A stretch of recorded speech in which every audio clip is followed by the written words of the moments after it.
చంద్రబాబు కుట్రలను ఛేదించిన అభిమన్యుడు రామచంద్ర యాదవ్.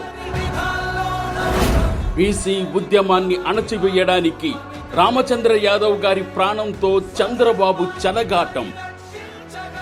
దీక్షా శిబిరం వద్ద కనీసం భద్రత కనిపించలేదు.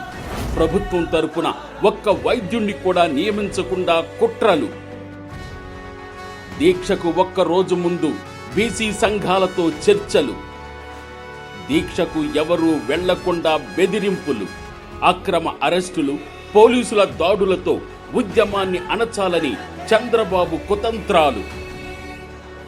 ప్రముఖ బీసీ సంఘాలు, నాయకులు, కార్యకర్తలు, ప్రజల నుండి వెల్లువెత్తిన భారీ మద్దతు. అందరూ కలిసి హైవేని 2 సార్లు స్తంభింపచేయడంతో పాటు దీక్ష విరమించాలని తీవ్ర ఒత్తిడి తీసుకురావడంతో ఈ పోరాటాన్ని మరింత ఉధృతం చేయాలని నిర్ణయించుకుని శాంతి భద్రతలకు విఘాతం కలగకుండా దీక్షను విరమించిన రామచంద్ర యాదవ్ గారు